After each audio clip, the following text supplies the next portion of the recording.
오미크론 확산세에 미전역 하루 신규 코로나19 확진자가 사상 처음으로 100만 명을 넘어섰습니다. 감염자의 95%가 오미크론 변입니다. 확진자 급증세에 다시 온라인 수업으로 전환하는 학교도 속속 생겨나고 있습니다. 이런 가운데 프랑스 남부에서는 또 다른 코로나19 변이가 발견됐습니다. 텍사스 연방지방법원이 종교적인 이유로 코로나19 백신 접종을 거부한 특수부대 대원 등을 상대로 국방부가 내린 징계 조치에 제동을 걸었습니다. 워싱턴 DC와 버지니아, 메릴랜드주 일대에 신년 벽두부터 폭설이 쏟아졌습니다. 이상은 이 시각 주요 뉴스입니다.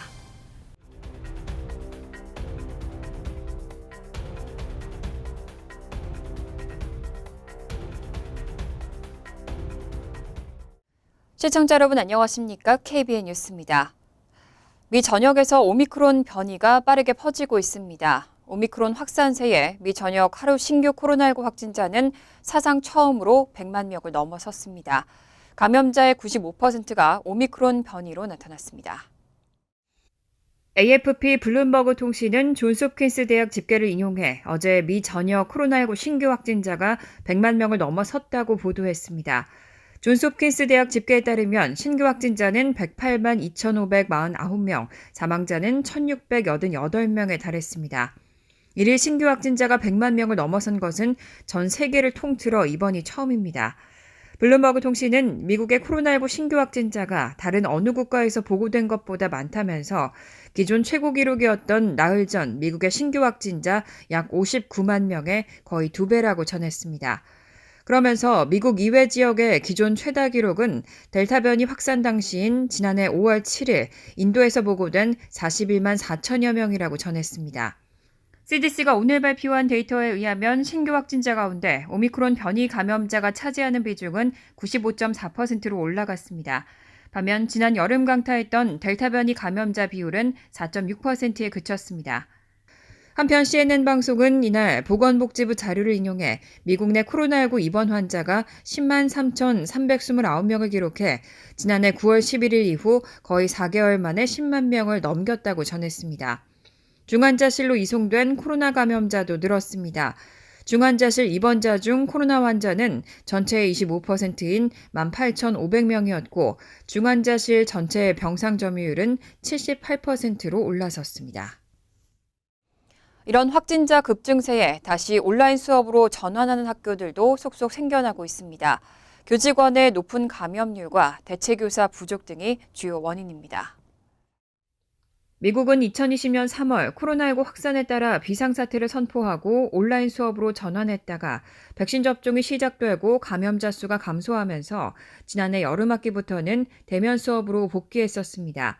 하지만 오미크론 확산세에 확진자가 급증하면서 연휴가 끝나고 개학한 어제 등교 대신 화상 수업을 하는 학교들이 속출했습니다. 뉴욕주의 시라큐스는 감염자 증가와 대체교사 부족을 이유로 이날 수업을 취소했습니다. 위스콘신주 밀워키의 학생 7만 5천 명은 교직원 중 감염자 증가로 인해 오늘부터 화상 수업으로 돌린 뒤 10일 내나 다시 대면 수업을 진행할 계획입니다. 위스콘신주의 매디슨 역시 6일부터 온라인 수업으로 전환하고 미시간주 디트로이트 교육감은 교직원의 높은 감염률 탓에 5일까지 수업 자체를 취소했습니다. 미국에서 세 번째로 큰 학군인 일리노이주 시카고는 35만 명의 학생들에 대한 대면 수업을 결정했지만 교원 노조가 반대하며 내일 원격 수업을 놓고 투표할 계획입니다. 일리노이주의 피오리아는 방학을 일주일 연장했고 아이오와주 데번포트는 스쿨버스 운전사 부족으로 이날 수업을 취소했습니다. AP통신은 일부 학교는 코로나19의 폭증으로 인해 방학을 연장하거나 온라인 수업으로 전환했다며 반면 다른 학교는 바이러스와 공존하는 법을 배워야 한다는 인식의 확산 속에 대면 수업을 밀고 나가고 있다고 전했습니다. 이런 가운데 프랑스 남부에서는 또 다른 코로나19 변이가 발견됐습니다. 이 새로운 변이는 46개의 돌연 변이를 가졌는데 오미크론과 마찬가지로 백신에 더 잘 견디고 감염 속도도 빠를 수 있다는 우려가 나옵니다. 어제 영국 데일리메일과 예루살렘 포스트 등 외신에 따르면 프랑스 의료교육연구센터인 IHU 연구팀은 지난달 10일 프랑스 남부 마르세유 인근에서 또 다른 신종 변이 감염 사례를 발견했습니다. 이번 코로나19 변이는 프랑스 남부지방에서 발견돼 소규모로 확산 중인 것으로 전해졌고 현재 확인된 사례만 12건입니다. 이번에 발견된 신종 변이는 다른 국가에서는 출현하지 않았고 세계보건기구도 아직 조사 중인 변이로 지정하지 않은 상태입니다. IHU 연구팀은 해당 변이가 아프리카 카메룬 여행자로부터 유입된 것으로 추정하고 있습니다. 이 신종 변이는 46개의 돌연 변이와 37개의 유전자 결핍을 가진 것으로 파악됐고 돌연 변이를 거치면서 오미크론과 마찬가지로 백신에 더 잘 견디고 감염 속도가 빠를 수 있다는 우려가 나오고 있습니다. 연구팀은 이번 발견이 코로나19 신종 변이 출현과 해외 유입에 대한 예측 불가성을 다시 한번 보여준다면서 바이러스 유입과 이어지는 확산 통제가 어렵다는 점을 보여주는 예라고 지적했습니다. 연구팀은 신종 변이 발견 사실을 의학 논문 사전 공개 사이트에 보고했지만 아직 학술지엔 게재되지 않았습니다. 브라질에서는 코로나19와 독감 바이러스에 동시에 감염되는 일명 플루로나 사례도 잇따라 나오고 있습니다. 어제 브라질 매체 보도에 따르면 브라질 북동부 세아라주와 남동부 리우데자네이루주, 상파울루주에서는 코로나19와 A형 독감 바이러스에 감염된 환자가 보고됐습니다. 세아라주 당국은 이날 발표한 보고서를 통해 주도 포르탈레자에서는 생후 1년 된 아기 2명과 50대 남성 1명이 코로나19와 A형 독감 바이러스에 감염된 것으로 확인됐다고 밝혔습니다. 두 아기는 민간병원에 입원했다가 상태가 악화하지 않아 퇴원했고 50대 남성은 증상이 가벼워 입원하지 않은 것으로 전해졌습니다. 리우데자네이루주에서도 16세 소년이 코로나19와 A형 독감 양성 판정을 받았습니다. 이 소년은 지난주부터 감기 증상을 보이기 시작했고 이번 주 들어 두 곳의 의료시설에서 검사를 받은 결과 동시 감염 사실이 확인됐습니다. 다만 운동선수인 이 소년은 코로나19와 독감 백신을 모두 맞았고 양성 판정에도 증상은 비교적 가벼운 것으로 알려졌습니다. 리우데자네이루시 당국은 코로나19와 독감에 동시 감염된 환자가 한 명 더 있다고 밝혔지만 신원과 건강 상태는 공개하지 않았습니다. 감염병 학자인 하케오 무아레키는 이런 플루로나를 우려해야 하지만 전혀 새로운 것은 아니라면서 코로나19에 걸렸다가 치료되는 과정에서 독감에 걸리거나 그 반대의 경우가 얼마든지 있을 수 있다고 말했습니다. 미 전역에서 다수의 기업들이 사무실로의 복귀 시점도 연기했습니다. 출근을 재개하려던 많은 기업들은 오미크론 변이의 여파로 재택근무를 연장한다고 밝혔습니다. 어제 뉴욕타임스는 2022년 새해 첫 근무일에 맞춰 사무실 출근을 재개하려던 전국 근로자들이 오미크론 확산세로 집에 남아있을 수밖에 없었다고 보도했습니다. 기업들은 오미크론 변이 여파에 다시 한번 출근 재개와 이를 위해 어떤 조치를 취해야 할지를 저울질하고 있는 상태입니다. 최근 제프리스, 골드만삭스, 쉐브론 등의 기업들은 이달 복귀 계획을 세웠다가 연기하거나 변경했습니다. 스타벅스와 델타항공, 블랙락 등은 공중보건 당국의 지침에 따라 그들의 코로나19 안전 규정을 개정했습니다. 제프리스는 이날 리치 핸들러 최고 경영자와 브라이언 프리드먼 이사회 회장 명의의 공문을 통해 최소 이달 31일까지는 사무실에서 함께할 기회를 갖지 못할 것이라고 전했습니다. 이달부터 점차적으로 복귀를 계획했던 CNN은 지난 2일 이메일을 통해 필수 인력을 제외하고 폐쇄할 것이라고 다시 공지했습니다. 골드만삭스 역시 직원들에게 오는 18일까지 재택근무를 지시했습니다. 일부 업체는 일터를 계속 열어두기 위해 새로운 대책을 고안하고 있습니다. 스타벅스는 이날 미 전역 직원들에게 다음 달 9일까지 백신 접종을 마치거나 주마다 검사 결과를 제출해야 한다고 말했습니다. 보스턴에 있는 컨설팅 업체 포레스터 리서치의 최고 경영자 조지 콜로니는 이달 다시 사무실을 열 것으로 예상했지만 안 될 것이라고 전했습니다. 텍사스 연방지방법원이 종교적인 이유로 코로나19 백신 접종을 거부한 특수부대 대원 등을 상대로 국방부가 내린 징계 조치에 제동을 걸었습니다.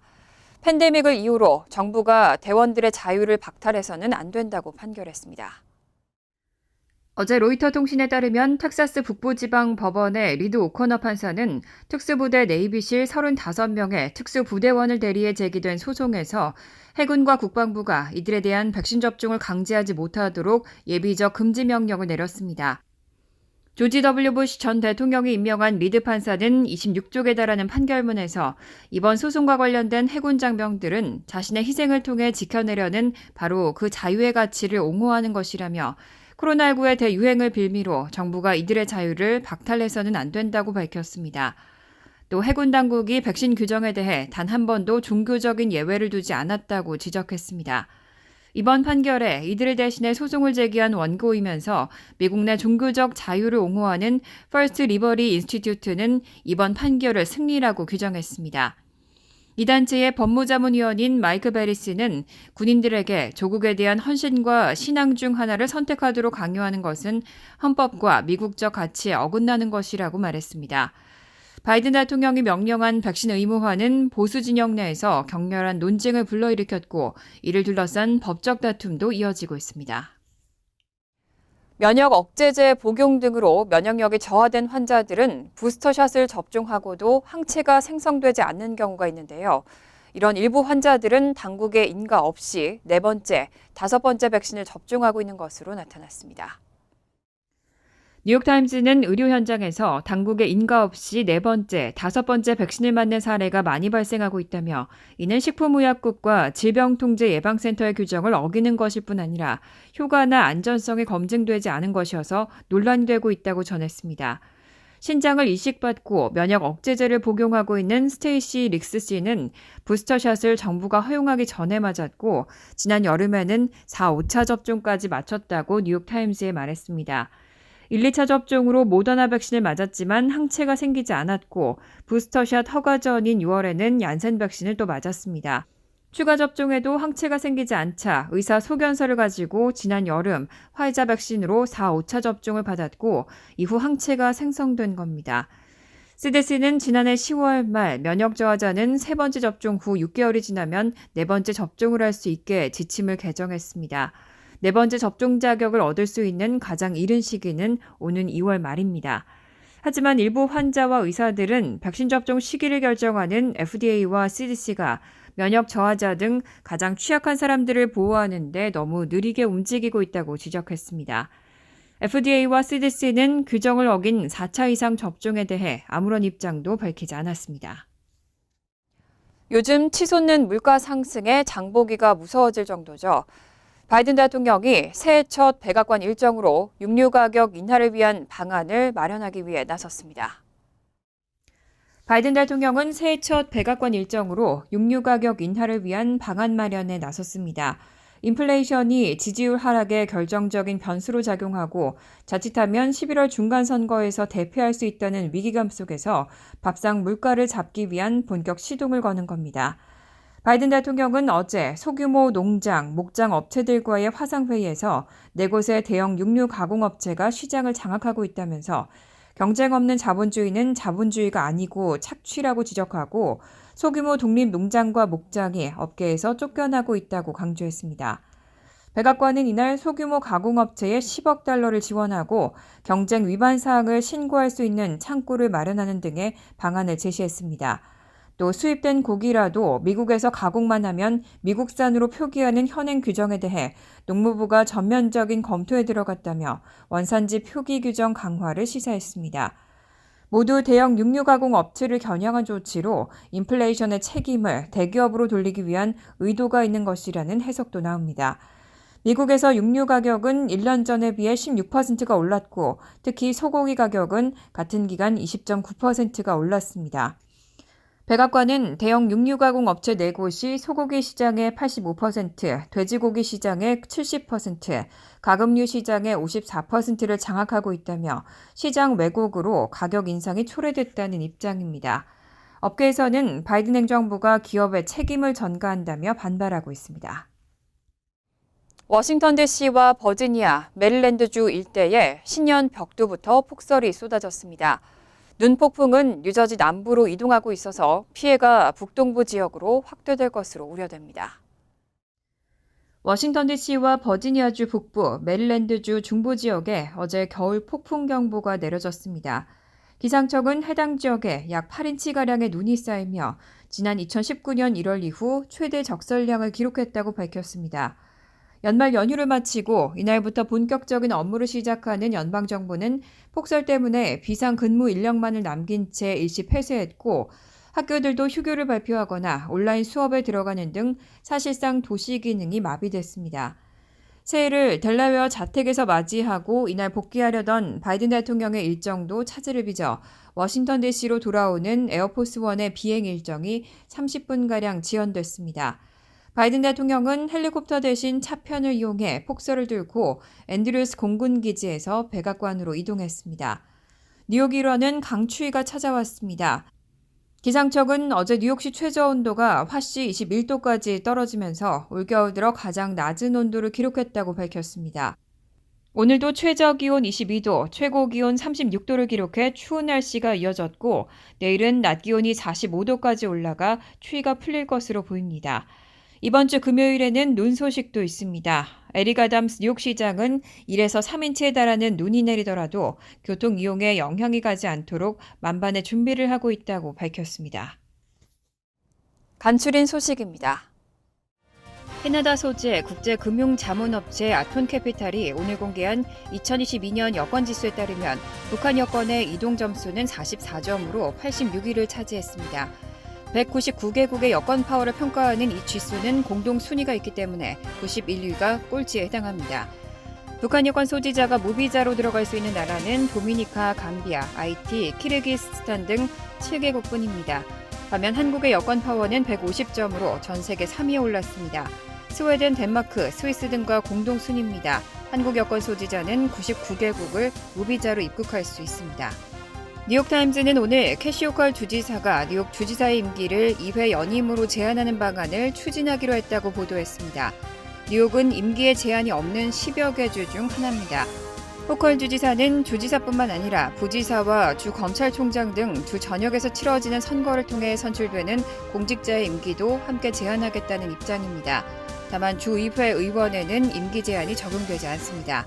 주지사 임기 제한을 위해서는 주의회의 승인과 함께 주민 투표가 필요합니다. 임기 제한의 호의적인 여론을 감안하면 법률 개정에는 큰 문제가 없을 것이라는 전망입니다. 2022년 첫날에 이어 어제도 파워볼 잭팟 당첨자가 나오지 않아 내일 추첨하는 파워볼의 당첨금이 5억 7,500만 달러로 껑충 뛰었습니다. 일시불 수령액은 4억 900만 달러입니다.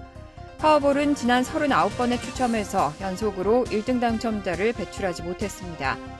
지난해 10월 4일 캘리포니아 주민 한 명이 역대 7번째 당첨금인 6억 9,880만 달러의 1등 상금을 받았고 지난 2016년 역대 최고액인 15억 8,600만 달러의 1등 상금은 캘리포니아와 플로리다, 테네시 주민 3명이 공동으로 당첨됐습니다.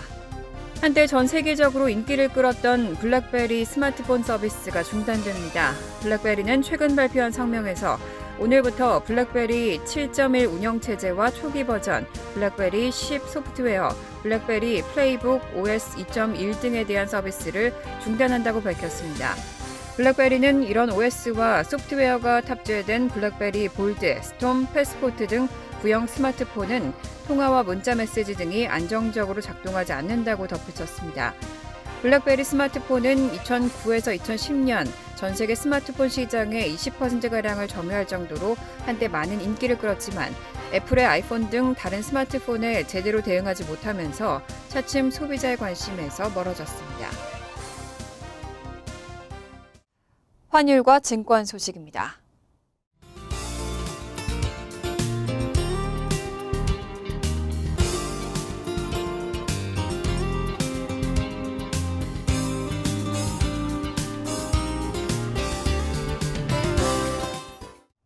이어서 날씨입니다.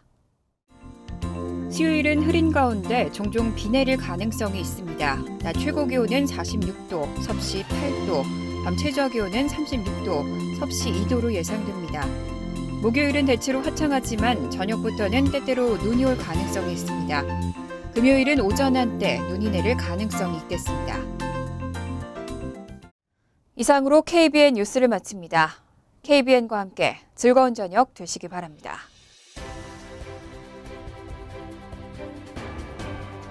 미 동부 최대 한인방송 KBN이 제작하는 KBN 뉴스는 웹사이트 mykbn.com 그리고 유튜브와 페이스북에서 다시 보실 수 있습니다.